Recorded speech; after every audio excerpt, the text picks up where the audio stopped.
Welcome to the Unsolicited Film Reviews podcast. I'm Zach Miller, that's Martin Cook, and today we're going to be talking about Keanu Reeves movies with the release of Ballerina this week, the John Wick spinoff. We thought it'd be a nice night to, sit back and take a look at one of the biggest movie stars of the past 40 years or so. But before that, as always, Martin, box office report. I know podcasting. Yeah. All right, let's do Well it. done. Well done, sir. Box office report for this week. So Lilo and Stitch in its third weekend, still coming in number one, still racking up the dollars for you in our blockbuster draft. 32.4 million weekend. Now over 800 million worldwide, about 807 worldwide. So yeah, it's doing very well. Second, the new entrant, the one you just mentioned, Ballerina, John Wick, whatever. The whole title is super long. Uh, Maybe a bit of a disappointing weekend. I mean, not bad, but maybe a little under expectations. It came at 24.5 million on the weekend. It's about 57 million worldwide so far. So not bad, but not amazing. Third place, Mission Impossible, also third weekend, doing pretty well still. 14.8 million on the weekend. It is now up about 456 million worldwide. So it's trending to be about on pace, maybe a bit ahead of the pace of the last Mission Impossible, the Dead Reckoning. So Final Reckoning doing pretty well. Fourth place, not doing very well. Karate Kid. In its second weekend, it's already down to 8.6 million for the weekend. It's only got 77 million worldwide. That's on a $45 million budget. So this cannot be what they had in mind. Especially when you compare it to something like the fifth movie, which is Final Destination. Now it's its fourth weekend. It made 6.4 million. But movies make most of their money in their first couple of weeks. Most movies do anyway. And it's now got 260 million worldwide in 4 weeks on a very similar $50 million budget compared to the 45 for Karate Kid. So Final Destination is doing very well. Karate Kid, absolutely a disappointment at the box office. Womp womp. Yeah. But a note on Sinners, since we've been tracking it Yes. since its opening, and I think fair to say for both of us, one of our favorite movies of the year. oh, absolutely, Yeah. and it fell off the top five finally after a number of weeks, a number of months actually, Yeah. but it wound up being the biggest grossing domestic original movie in 15 years since Inception Wow. came out in 2010. So just a massive accomplishment by Ryan Coogler, Michael B. Jordan and company. Yeah. Just That's incredible. Yeah. So I guess they don't consider something like Oppenheimer original because it's based on a true story. Is that I why guess, yeah, wouldn't to qualify? Uh, yeah. but still, yeah, no, incredible. Yeah, that's great for Ryan Coogler, and great to So see original movies getting this kind of reaction yeah, and reception. seriously, and it's finally on streaming and it's available for rent or buy now, and I'm gonna watch it with the family on Saturday. Can't wait. Nice. Yeah, and to anybody who hasn't seen it, yeah, absolutely watch it, and then go back and watch our podcast on Ryan Coogler, where we talked about Sinners, but also just kind of did a career retrospective on Coogler. Absolutely. So what's coming up this week? We're recording this on Thursday night, and How to Train Your Dragon has already come out. That's one of your draft picks on the Blockbuster draft. I'm sure it's going to do pretty well. I'm going to see it on Saturday afternoon with my niece and my mom. Actually, And I think that's one of your draft picks. I think I wanted to get it, and you snuck it and took it right ahead of me, if I'm oh, not mistaken. We'll have to look at our lists. I'm pretty sure that's on your list too. you may be right. I've just been so high on Lilo and Stitch that I forgot all I forgot all the orders. Anyway, it's obviously a remake of the original animated How to Train Your Dragon. Then we have The Materialists, an interesting one. A24 rom-com with Pedro Pascal, Chris Evans, and Dakota Johnson. And A24 has been branching out. They're not just horror or like low budget action anymore. they're doing all kinds of genres and getting and Pedro Pascal's in everything right now. So He is. Yeah. and to get him Captain America and the chick from 50 Shades, it's a good get. And we have The Life of Chuck, a science fiction flick with Tom Hiddleston, Chiwetel Ejiofor, and Karen Gillan, and I'm sorry, The Unholy Trinity, old school western starring Pierce Brosnan and Samuel L. Jackson. I hadn't heard of this until I saw a trailer for it like 3 or 4 days ago. Yeah, some big stars in both Life of Chuck and Unholy Trinity. Big names, and yet I can't. Yeah, I haven't heard that much about either of these movies, and so I can't imagine they're going to really do, major amounts at the box office. But I'll try to see them at some point. They sound interesting. And then we have the Indiana Jones and the Last Crusade re-release, which will probably outperform the bottom three of the ones I just Yeah, listed. it's probably my favorite of the Indiana Jones movies, actually. So, you want to get into Keanu Reeves, dude? Let's do it. Where was he So, from? What did he do? yeah, okay. So let's give a short bio of Keanu first. So Keanu Reeves was born September 2nd, 1964 in Beirut, Lebanon, which means that he is currently 60 years old, which is kind of hard to believe. It does not seem that he's that old. He was born to an English mother and a Hawaiian father, and it's from his father's heritage that he got his name, which means cool breeze over the mountains in Hawaiian, apparently. Sadly, his father left the family when he was very young. And so Keanu really hasn't had a relationship with him. And Keanu and his mother moved around to a bunch of different places before eventually settling in Toronto when he was 7. Now, like a lot of kids in Canada, he grew up playing hockey and he was actually a pretty good goalie and was kind of thought of as a prospect until an injury cut short his career, and he went to 4 different high schools. He got expelled from at least one, which seems so unlike his like nice guy image that he has these days. Yeah.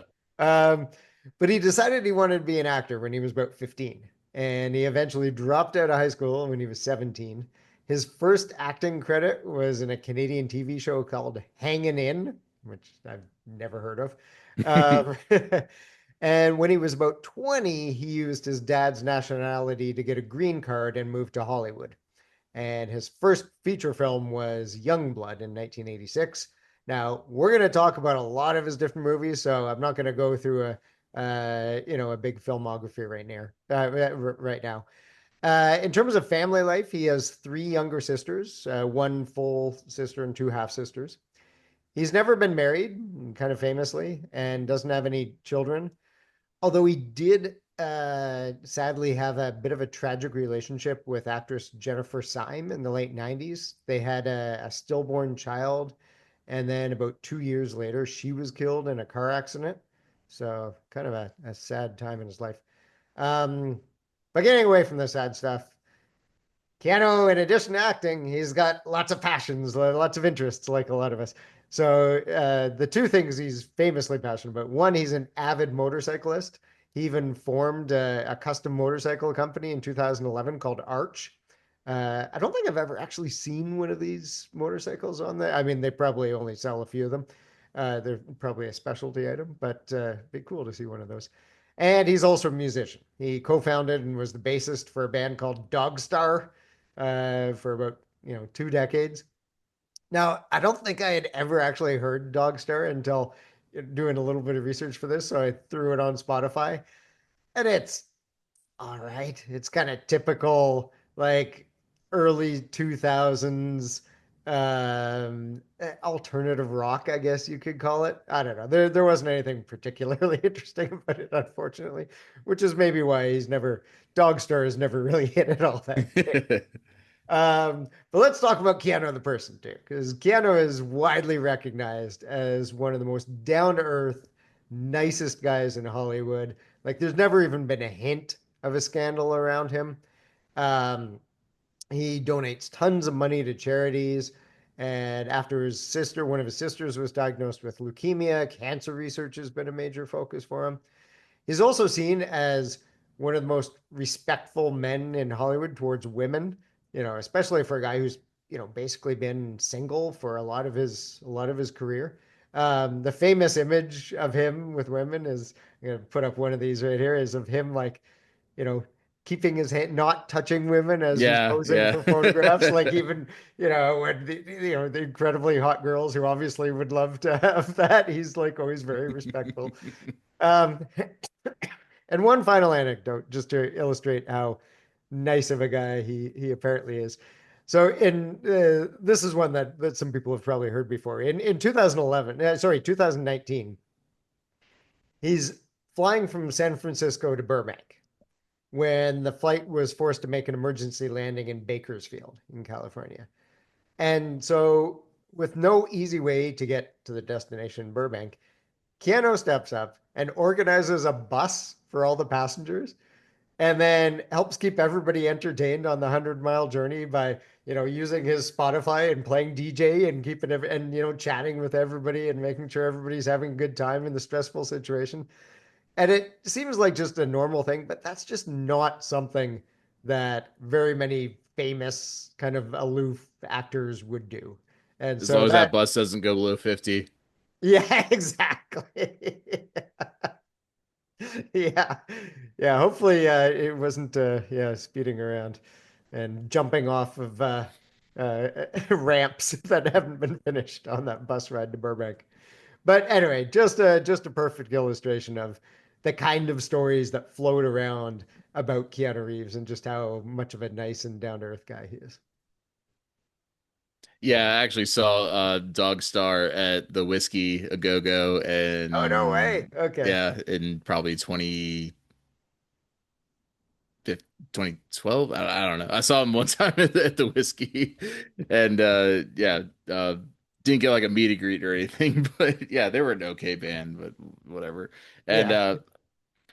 I did see him at one point driving down Sunset Boulevard on his motorcycle with the helmet on, and I wouldn't have recognized him because I was just on my way to, I forget where I was on my way to, but everybody was like, Keanu, Keanu. He stopped at the red light and like waved to everybody. He took his helmet visor off. So yeah, Oh, just very personable guy and yeah. very rare in the world of celebrity in general. It sure seems like it. Yeah. All right, so we're gonna go over like we're not gonna go decade by decade as Keanu goes because I mean he's had a like I said like a 40-year career at this point, so that would be a long podcast and he's quite honestly not that great of an actor if we're just being honest here. Yeah, we can get into this. His acting prowess. So we're gonna go more of like genres that he's done, and we have seven of those categories, and I guess we might as well go through his prestige movies first, since those are kind of his most lambasted. Yeah, so we wanted to do this podcast a little differently. Instead of like highlighting some of his biggest movies or as you said, go through decades and chronologically. Instead, we're gonna go through kind of like the various iterations of Keanu. And so yeah, this first one is what we like to call Prestige Reeves. And yeah, this is the most unlikely version of Keanu and possibly his worst. Yeah. But he's actually been in a bunch of serious type movies, movies like Dangerous Liaisons in '88, My Own Private Idaho, which was maybe the closest he ever came to being in any kind of Oscar conversation. Much Ado About Nothing, he's doing Shakespeare in '93. Even recently, he was in a movie called To the Bone in 2017, which was a movie about anorexia, basically. Mm. So he does do these types of serious roles every now and then.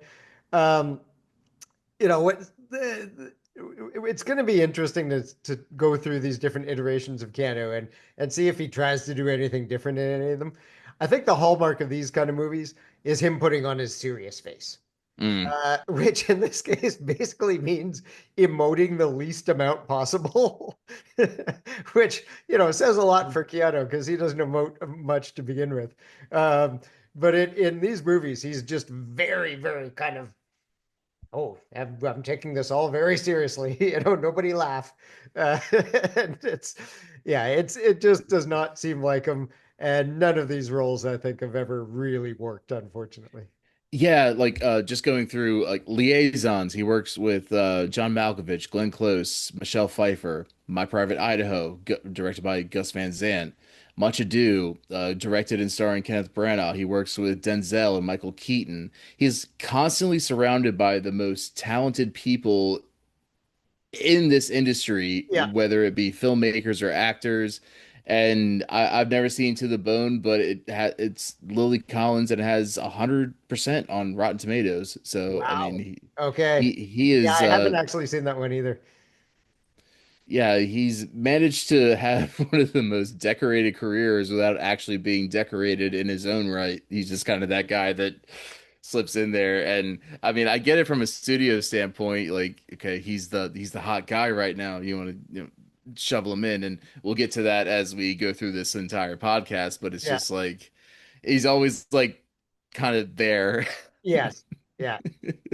Well, one final note about one of those movies. So My Own Private Idaho in 91 also starred River Phoenix. And Mm. he was really good friends, apparently, Oh, right, with yeah. River Phoenix. So when River Phoenix died tragically um, uh, due to a drug overdose at the Viper Club, it was a big kind of loss and blow for Keanu. Yeah, and he remains friends with Johnny Depp and Joaquin Phoenix to this day, and Yeah. it totally makes sense. Like those three, I would love to be a fly on the wall in that room, but Yeah. I can imagine those three being friends for sure. Yeah. Just saying a lot of stuff that they think is deep and meaningful and then being like, oh yeah, yeah. But then we have a sports Keanu, which was a Yeah. little more successful, I guess. We have The Replacements, which is one of my favorite football movies. We might get into that when we do football movies in September when the NFL season comes back. But yeah, he's not really that convincing as a quarterback, but it's a fun movie. And then Hardball, which is like his real drama sports movie because Yeah. Replacements is much more funny. But yeah, he takes a bunch of little kids and teaches them how to play baseball because I Yeah. think he's in a bunch of gambling debt. I haven't seen it in a while. Yeah, I think that's what it Yeah. was. But Yeah. um, it had had some good things. It was released only 3 days after 9/11, which is a bold move by any studio at that point. Yeah. And it actually was pretty successful because I think um people wanted it to escape at that point, and it wasn't a box office like juggernaut or anything, but it did pretty well. And there's always the one scene I always remember from that one is the pitcher putting the headphones on and with I love when he called him Big Papa by Biggie Smalls, and Yeah. everybody like Jones into that beat. So yeah, that was And, cool. and and a very young Michael B. Jordan in that movie too. Oh shit, yeah, yeah, totally Yeah. forgot about that. Yep. Yeah. It is a bit of the kind of the dangerous minds, like the kind of the white savior thing, like the white coach going in and teaching the Yeah. inner city kids. It's got a bit of that to it. Rewatching parts of it this past week, but it's not a bad movie. And Keanu, I think he does a pretty good job in it actually. Hmm. Yeah, and then last of sports Keanu is one of his first movies, Youngblood, or his first movie actually, right? Yeah, yeah, yeah. So three different sports too: football, baseball, and hockey. Yeah. Yeah, for me, like I think Sports Keanu is actually one of his more believable versions. Like he's obviously he's a fairly athletic guy. Even if yeah, quarterback isn't necessarily his position. But in these movies, he's a bit more loose, relaxed, and kind of fun loving. Like even in Hardball, where he's this guy with all this gambling debt and stuff. He's still kind of, yeah, he's a bit more playful, and it just seems like this is kind of more in his wheelhouse. So I think sports Keanu is well, certainly much more up his alley than Prestige Reeves. So Yeah. Yeah, I think we're progressively going to be a little bit easier on him. yeah. Not that much, but a little incrementally at least. Yes. And with that, yeah, with the after those two categories, I think we need a little bit of a drink. Let's do it. Yeah. So, we both looked up what Keanu's favorite drink was, and it wound up being this like totally up Keanu's alley, like some kind of green tea concoction with all these exotic ingredients that neither Yeah. Martin or I could ever hope to find or put in the effort to find. Yeah, because So, it was one that some bartender made for him first in this one specific place in Tokyo or something, and yeah, it's not one that's very easily replicable for us on the podcast or for anybody watching or listening at home who wants to try some of these drinks as well. So instead, we're not doing that. so what are we doing? So instead, he also apparently is just a big fan of Japanese whiskey. He's obviously a bit of a Sinophile. He likes a lot of things about Japanese culture, and apparently including Japanese whiskey. So we've each got some Suntory whiskey, which, to be honest, I'm not sure I've ever actually tried. So we're gonna try a little bit of this. And I'm going to try it first without ice, as I like to try whiskey. But we have been warned that might need to cut it with a little bit of ice. So let's try a little bit first. Yeah, and I have Tenjaku blended whiskey, and I also haven't tried it, despite the look of this bottle here. But the people I gave it to have told me that it definitely is not a very good sipping whiskey, but that remains to be seen. Okay, I'm gonna pour about 2 fingers of that bad boy, Yeah. and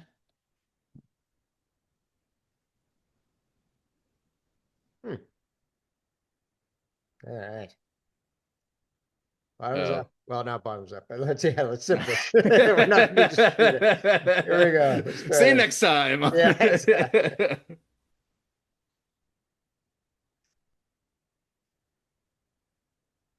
Hmm. It's not actually terrible. It's a bit, yeah, it is a bit on the sharp side. Um, Yeah. like it definitely doesn't have any of the kind of smoky feel of a Scotch or even the kind of the vanilla sweetness of an Irish whiskey. It's a bit sharp, but it's not terrible. Um, Yeah, so glowing review. yeah, yeah, yeah. I do Yeah, I do like my Scotch, so this definitely isn't going to overtake a good Lagavulin or anything like that for me, but or a Lafroig, but it's okay. okay, yeah. The first sip was not bad. Took a second sip. Usually alcohol gets better the more you drink it. Yeah. Are you getting kind of a weird aftertaste? Not too much. We are drinking two different kinds of Yeah, whiskey, so that's maybe true. mine's just a little more easy in the aftertaste. Maybe Suntory is a bit easier. I'm not sure.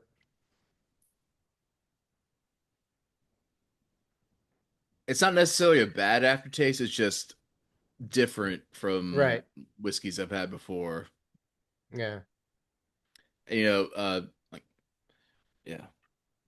Japanese food's my favorite food. I love sake. I love Oh, Sapporo. okay. Sapporo's one of my favorite beers, but I don't know if I would go out of my way to recommend Tenjaku. Yeah, yeah, and as I said, I don't think Suntory is going to be in regular rotation in my liquor cabinet either, but I don't mind it. It's drinkable. I don't mind it either. And I'm sure the more you drink, the easier it gets, Yes. as with everything. Yeah. And with that, Okay. yeah, the more we drink, we can drink those demons away, which takes us into the next iteration of Keanu, which is Supernatural Keanu. And so this includes movies like Bram Stoker's Dracula, The Devil's Advocate, Constantine, The Gift, and I think the hallmark of these ones, this is another one that he's pretty suited for, I think, because in a lot of these movies, there's a lot of crazy shit going on, and he does a pretty good job of just looking befuddled by it all. Uh, Good so point. Good I'd point. say like the hallmark of him in these kind of movies is that what's going on attitude, which to be fair, he does in a bunch of different movies, but particularly in these kind of movies. I mean, even the role of like Jonathan Harker in Dracula kind of fits in here because he's the conduit for the audience and all the bad shit's happening around him and to him. Uh, and so he's just going, whoa, hey, what the, so I think he's not bad in these kind of roles. It is funny though that yeah, the devil's advocate Constantine is he's always in these kind of roles with demons and stuff. Pretty high budget movies too, all of them. Yeah, you hit the nail on the head that he's like always the perfect audience conduit because you can Yeah. just stick yourself onto him at any point. But I guess this is the right moment for me to say, do not let this man do accents. That is absolutely correct. Between dangerous liaisons and Dracula and especially Dracula, Yeah, and I whatever if he was even really attempting an accent, it's still hard to tell in Much Ado About Nothing. right, right. Yeah, yeah, I always love the clip from Dracula, which aside from him is it's Francis Ford Coppola, it's Gary Oldman, Winona yeah, Ryder in her prime, and Anthony Hopkins. Like, just again, Keanu is just like riding this wave, so to speak, of just all these great actors, yeah. filmmakers, writers, and he just happens to be there. But I always love the clip of him just saying, "I know where the bastard sleeps."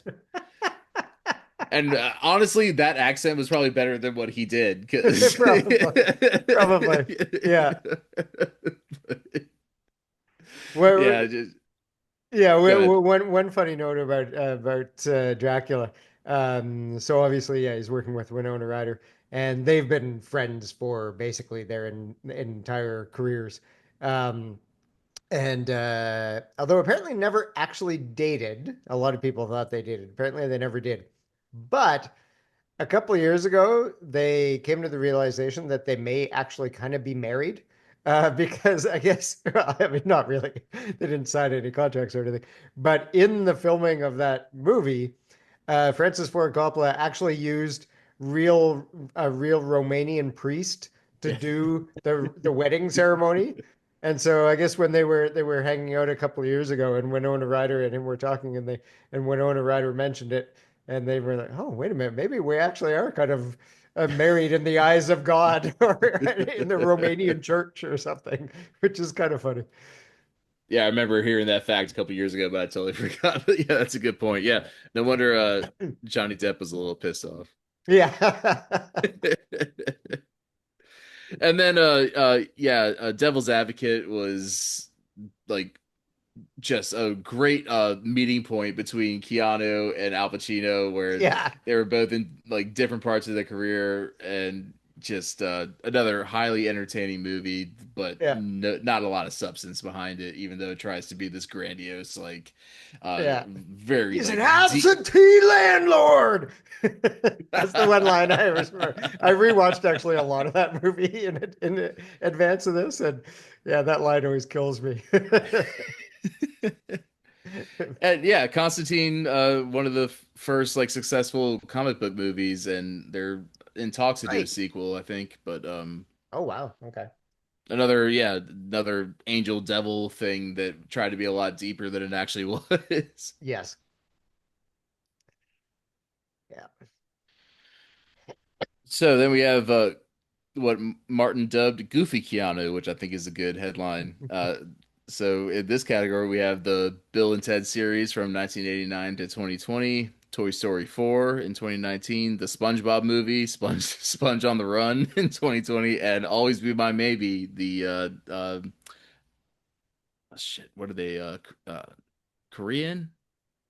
Uh, yes, yeah, I think so. Yeah, and Yeah, Korean rom-com in 2019. yeah, where he's playing a version of himself, but obviously an exaggerated, not very realistic version of himself. Yeah. Yeah, Goofy Keanu. I think this is his most natural state. I think at heart, I mean, obviously, I've never met the guy, I don't know the guy. I think he is kind of a fun-loving guy that doesn't take himself too seriously. And interestingly enough, right now he's in a bunch of commercials in Canada for one of our big telecom companies, Oh, and really? he's full Goofy Keanu in these Oh, ads cool. because he's just it's basically trying to show, oh, you can watch it on the same thing on your TV, on your tablet, on your whatever. And so he's just hanging out at home or in some home, watching a whole bunch of stuff on all these Somehow. different screens and like jumping around and like eating ice cream and shouting at the TV. And it's great. Like if it wasn't for a horrible monopolistic telecom company, I would love these ads. Well, quick sidebar, you should send me some of those links if you can get a hold of them, because Okay, yeah, obviously, I'll see if I can find yeah, I'm sure they're on YouTube. Yeah, they're pretty funny. yeah. Bill and Ted, obviously his breakout and Yeah. classics, and there was enough demand for them to return that they did a third one in 2020. He was Duke Kaboom in Toy Yeah. Story 4 and basically sold the show. That was an amazing role by him because he played a Canadian stuntman, but of course as a toy. But he basically saved the day in that movie. And showing up as like a tumbleweed in the SpongeBob movie, it's just like, yeah, What's this guy does yeah, this not take face in the yeah. this guy does not take himself seriously at No. all, and it's such a refreshing uh attitude from you know these actors and actresses who are always like, oh, don't say anything bad about me or my PR company will come back at you or anything. And yeah, always be my maybe. He shows up for like the one scene, seals the show as a like as you said, a fictionalized version of himself. But Yeah. yeah, he's yeah, very, very funny when he wants to be. He's hilarious in that movie actually. When he's got the headphones on and he's like fake crying as he's eating the meat and he's listening to, I don't know, the sounds of whatever that animal being killed or something. It's just so funny. Uh, all right, now we've got a totally different kind of Keanu, and that is romantic Reeves. So this is something that he's done throughout his career. It wasn't any particular time, but he did movies like A Walk in the Clouds in '95 and Sweet November in 2001. Something's Gotta Give in 2003 and The Lake House in 2006. So it wasn't like he had a specific era like McConaughey or something like that, where he was like, Mm. okay, now I'm focusing on rom-coms. He's just thrown them in every once in a while throughout his career, which is kind of funny. And I think that the hallmark of him in these movies is his kind of tender look, where he kind of like tries to look at somebody. He's like, "Oh, I'm just a sweet guy who doesn't belong in this crazy world and just wants to take care of the love of his life." Like I think that's the hallmark of him. And at times also maybe in these movies, like in the flirting stages, his like shy smile Mm. that he tries to do.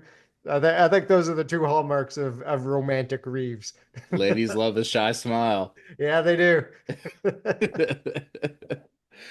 Yeah, so I've seen all four of those at some point, and okay, shit, I forgot to take a note. The Lake House, that was his reunion with Sandy Bullock, right? Yes. Okay, yeah, so that was like the big draw from that particular movie because Keanu and Sandra Bullock hadn't acted together since 1994 Speed. I guess you're So right. They hadn't. Yeah, I didn't remember that that was the first thing that they had done since Speed. But yeah, yeah, I just kind you're of right. remember in the back of my mind the marketing campaign behind Yeah. that. But yeah, Walk in the Clouds was shit.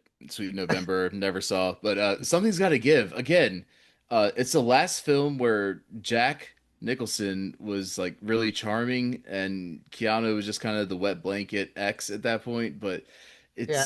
Yeah,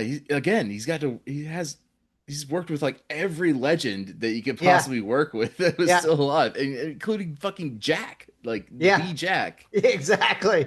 Exactly. And people obviously like to work with him again because I mean even Sweet November you mentioned that's Charlize Theron, right? And he Hmm. had obviously worked with her in Devil's Advocate. So another pretty big name actress that he's working with. Yeah, Yeah, I guess if you're just romantic like Reeves. if you're just like that meme chill guy, you get to nobody's gonna like, no, people like to work with people that they like. Exactly. It doesn't matter how talented you are. It's just Yeah. if you're able to go through the motions and do your thing and not cause problems and sell tickets, and there you go. And Yep. that's basically Keanu in a nutshell. But then we get to sci-fi Keanu. Yes. And of course, we have The Matrix in 1999. Please go back and watch our in-depth on that in just 2 episodes ago in 1999 part one. We go super in depth on that one. Johnny Mnemonic in 1995, which is not quite the Matrix. It's a lot cheesier. And then Scanner Darkly, interesting movie. Adapted off the Philip K. Dick, and with the whole retroscope thing Yep. was really interesting. And Day of the Earth Stood Still, total flop of a remake and replicas. Yeah, I'll be honest. I don't think I've ever seen The Day the Earth Stood Still. But yeah, the sci-fi Reeves is obviously sci-fi. Keanu is definitely one of his most successful. In almost all of these, he's got like the short haircut. I think maybe that's just a thing of sci-fi. Supposedly in the future, everybody cuts their hair short, I guess. I mean, there's that famous thing about Carl Urban, and like it's like sci-fi Urban has short hair, and then like fantasy Urban has long hair. Oh, oh. And that's kind of the same for Keanu Reeves. Like in all these, he's got a bit of a shorter haircut.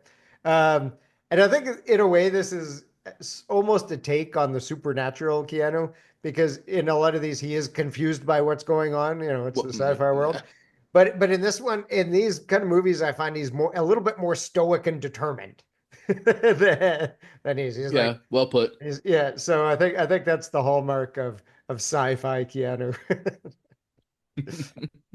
But yeah, obviously, very, very successful version of Keanu Reeves. And that Yeah, brings us to, I'd say, undoubtedly the most successful iteration of Keanu, which is action star Keanu.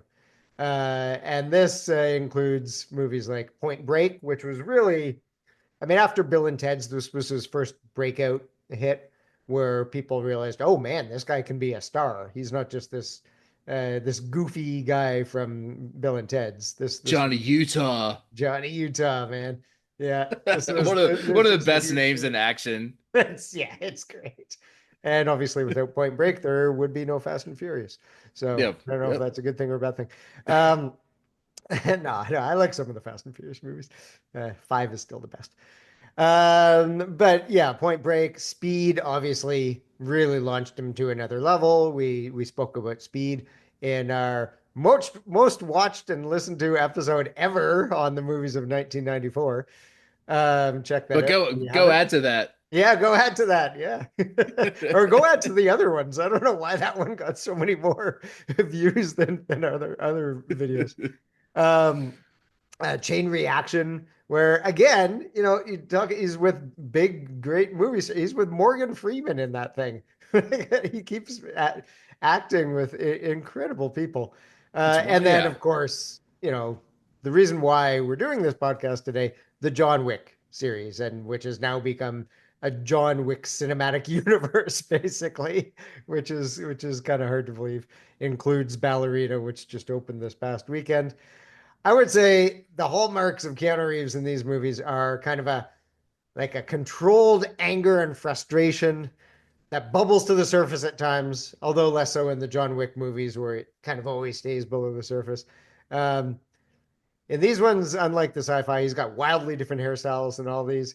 Um, but I think he must really love these roles because he just gets to run and jump around a lot, and it seems like he just really likes that kind of acting. I mean, they're very physical, not a lot of long dialogue. This seems right up his alley. So, yeah, action star Keanu is definitely the most successful, and I'm guessing probably some of the ones that he is most fun with. Yeah, the fact that he's 60 and still doing this shit Yeah, is crazy. He's he's kind of outdoing Tom Cruise now, and the thing with Tom Cruise was always, oh my God, he never ages. And with Final Reckoning, Tom Cruise actually kind of is starting to look his age, but Keanu is still yeah, looking 20 years his junior, and yeah. it's crazy. And yeah, you're absolutely right. He's at his best when he just has like no real ups or downs. Just like, yeah, I'm thinking I'm back, which is his like main quote from the first John Wick. And Yeah, or just yeah. He doesn't yeah, even need more of that line in a few of the others. yeah, I think John Wick 4, he had 26 lines of dialogue or something crazy like that. Yeah, And the director was just trying to see how much he could get away with without Keanu saying anything. And I think that was a little bit of a detriment to yeah, John Wick 4 because I think that yeah. was the worst of the series. Agreed. But still, it's an admirable effort to see how little your giant star could It's say true. in a 2.5 hour action Yeah, we're getting movie. into Conan the Barbarian territory where, Arnold's famously had like, I don't know, 30 words in the whole damn thing or something. Yeah. Um, yeah, I agree. John Wick 4 is definitely my least favorite. I mean, it just got so over the top and ridiculous. I mean, they're kind of meant to be ridiculous movies, but when he's like blocking all the bullets with his suit jacket and it just like nothing matters anymore, it just degenerated into total nonsense. Um, but uh, but yeah, action star Keanu, I think is a very fun one. All right, so I think we just covered it, but so you think action star Keanu is the best version of Keanu? I don't. No. Oh, okay, I okay, think for me, Goofy Keanu is the best version of Keanu for me. okay. And like, look, I'll say it. The first thing I ever saw him in was Bill and Ted's. Mm. And so for a long time, I think I had a hard time viewing him any other way than just this kind of, dumb, goofy guy. That probably changed with Speed. That's when I first started. Okay, he can be something else. Yeah, I can see him in different roles, but it's still my favorite of the iterations of Keanu Reeves.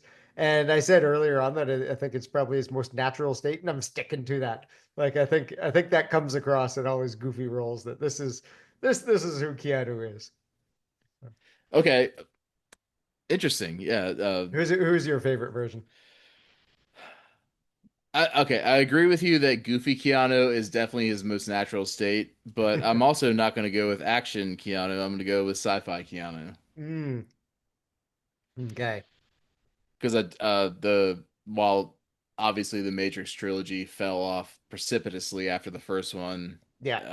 I think it was still a seminal role in film to begin with, and then yeah, Scanner Darkly was really kind of revolutionary, and I don't know why Retroscope kind of fell off. I guess it just wasn't that popular in the box office or something. But Right. And yeah, I think yeah, it probably cost too much for what they were getting back from it.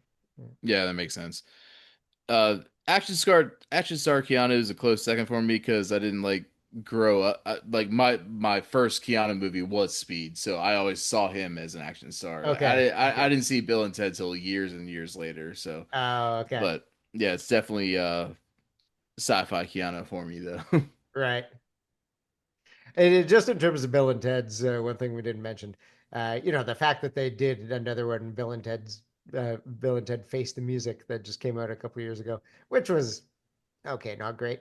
Um, but again, that speaks to him just kind of being a nice guy because the original Bill and Ted he Yeah, did yeah, with yeah. with his friend Alex Winter, who has not, it's fair to say, had the successful career that Keanu Reeves has.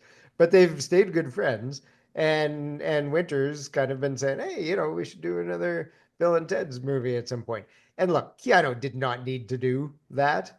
Um, we've gone through his whole career, all the different things he's done, but almost as a, I don't want to say as a favor to his friend, because I'm sure he had a lot of fun, but But it was kind of just yeah. like, yeah, okay, here, Alex, here, I'll help you out. Here's, let's get together and do this. So again, just, yeah, seems like we don't know him, but seems like a very nice guy.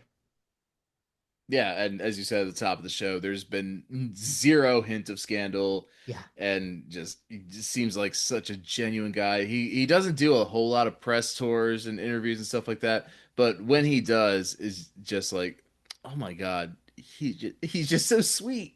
Yeah, yeah. Yeah. I think he is a very private person. I mean, Yeah. it's that seems to be. I've seen that mentioned in a few interviews and stuff that he doesn't really like the spotlight. He just likes going in and acting and kind of doing his job as if it's just a regular 9 to 5 job. It just kind of sees it that way. But that's kind of fun. Yeah, which makes sense why he's besties with Joaquin and Johnny Depp Yeah, because they're all three the same kind of way. yeah, Although, the other two are kind of dicks behind the scenes at some point. But anyway, yeah. yeah. Neither here nor there at this point. So yeah, we have But overall thoughts on Keanu's career. Again, like he's worked with everybody you'd ever want to work with as an actor, and while he may be the weak link in most of the movies that he's in, as far as the worthy prestige movies, good on him. yeah, and I think the fact that obviously, as you said, people like to work with people that they like, and so that's certainly true in his case. But it's also, he's not a bad actor to the point where he drags down the performance of other people. So I think people can play off him. And whether it's just being able to play off a guy who's kind of the stoic, whatever, like almost straight, and a lot of that helps maybe highlight their performances a little more. He's not he's not a he's probably never going to win an Oscar, right? Like, but I don't think that he's the kind of actor where people who are good actors go in going, oh man, I'm gonna have to try to act against this wooden board. Like, I think Mm. he gives something for his co-stars to work off of, and that probably speaks pretty well of him. I think we can't underestimate. He has had an unbelievably successful career. Mm. Hmm. In 46 movies as a lead actor, his films have grossed close to $4 billion worth worldwide, and another 1.5 billion as a supporting actor, Oh, wow. and Good then fact. another like 1.7 as part of an ensemble cast. So he's been, it's no surprise he keeps getting roles in addition to people wanting to work with him. He brings in the box office. People want to watch him. And I think for a guy with very limited acting range, as we've seen, he's also been in so many different kinds of movies that we've just he doesn't sort of stick to his niche. He doesn't, like some actors do with limited range. He's tried everything and done everything. And I like that too, that he's willing to take chances and just do a bunch of different things. Yeah, I forgot whether it was during our speed conversation or a Matrix conversation, but I was astounded that a guy has been so successful with almost no charisma. And it's weird because it does seem to not have that much charisma on screen, but it's also kind of a paradox because he is so successful as an actor. So I don't know. Yeah, He has that it factor, I guess. he does. And so I'm not sure charisma is the right word, because he's definitely watchable. Like, he's somebody that you do pay attention to. And so, yeah, he's not very electric, I guess, in terms of emotions and everything. But I think there is some sort of charisma there, because he's obviously, yeah, he's somebody that the eye is drawn to him on the screen. So he's got screen presence, I guess, which Oh, okay, yeah, is the yeah. best way to put it. And then again, the nice guy thing. I think it's basically him and Tom Hanks in terms of guys who have been both incredibly successful, but also just seen as incredibly nice and kind to everyone. Like I can't think of two other any other stars that would match both those criteria like those two guys. So that's also, that's pretty good. Yeah, great fact pool by you for all the grosses that he's had in on different planes that he's acted in. But Yeah, I yeah, found a site that had managed to aggregate all that stuff. So yeah, yeah, that's Keanu. yeah, there he is. So yeah, an actor with not a lot of range, but incredibly successful, and seems like a great guy that it would be great to sit down and have some Japanese whiskey with. Yep. And yeah, an actor who anybody would envy who's going out to be an actor, just working Absolutely. with the the list of people he's worked with again. So next week, though, I just found out today, walking through the grocery store, that it's going to be Jaws' 50th anniversary this coming week. So it's on the cover of Time magazine, and I suggested to Martin, hey, why don't we do a Spielberg retrospective since Jaws is turning 50 this year? It was Spielberg's breakout hit and the original blockbuster. So let's do yeah, why not? Yeah. So we're gonna do a filmmaker spotlight on Spielberg, which honestly is going to be hard to narrow down. I mean, this guy has had probably the most legendary career in all Hollywood history. Um, he is somebody with a range and undeniable talent. Um, but it's gonna be very interesting going through this, getting your impressions. Obviously, we've talked about some of his films, but it'll be interesting to go through and see. Also, we're gonna have to talk about how we organize this one because I don't think Yeah. it'll work the same way to do the various iterations of Spielberg, although maybe it will. But maybe we might do more kind of chronological. We'll have to take a look. There's so much to dive into with Spielberg's career. We're gonna have a hard time keeping this one under sort of an hour 20. And it's also not going to be like Ryan Coogler, which is our only filmmaker spotlight that we did, but because he's only done 5 or 6 films. But Yeah. while Spielberg's done upwards of 20, and had a 50-year career, so And yeah, all of well, them major movies, basically. but we will figure it out and make it entertaining for you guys. Absolutely. So make sure you like and subscribe and do all that good stuff. You know, watch us, listen to us, and we will see you next week. I am Zach Miller. He is Martin Cook, and we are the Unsolicited Film Reviews podcast. Bye, everyone.